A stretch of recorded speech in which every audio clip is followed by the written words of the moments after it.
Welcome to Kaya Therapeutics Doctor's Corner, featuring Dr. Jawad.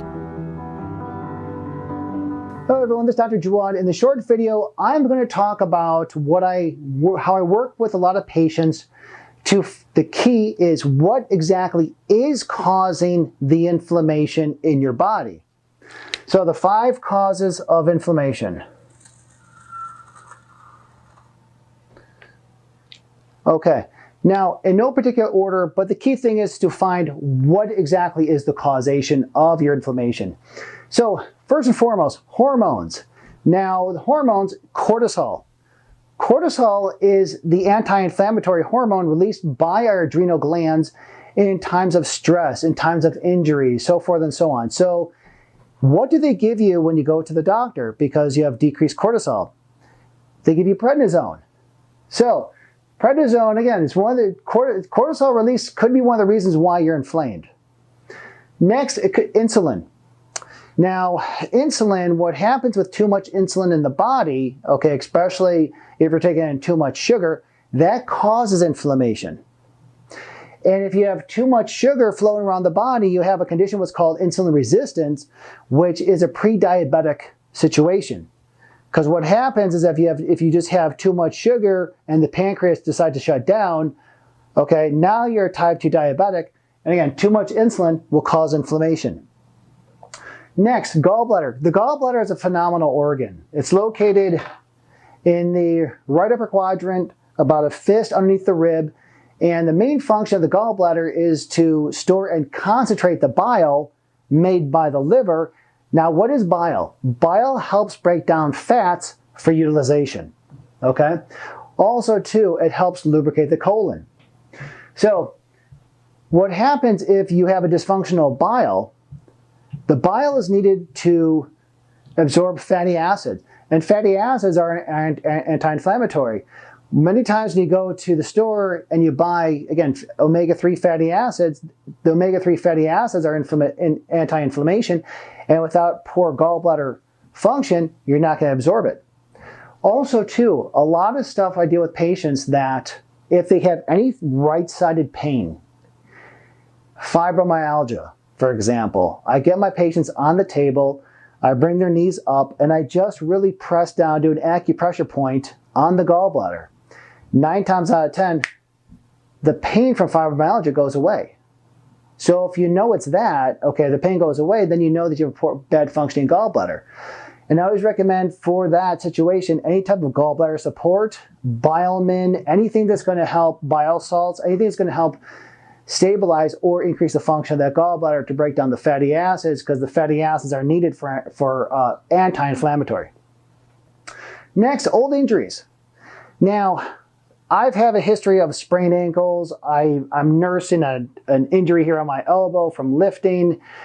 Because old injuries, what happens? Creates scar tissue. And anytime you create scar tissue, you reduce the lack of motion in that joint space. 1, 2, scar tissue, actually, our body is an electrical system. It decreases the electrical conductivity of the muscles in of itself. So you have poor muscle function in that area. So how I work with patients, and again, just try it, okay? Work on the opposite side of the injury, whether it be your elbow, like in my case, a wrist, a shoulder, definitely shoulders, back, butt, knee, so forth and so on. Work on the opposite side. Massage it, work it hard, okay? So just trust me on this. It does work. 9 times out of 10, it does work, okay? Next, very important, vitamin K2 and vitamin D3, okay? Because what happens when we have injuries, we have increase in soft tissue calcium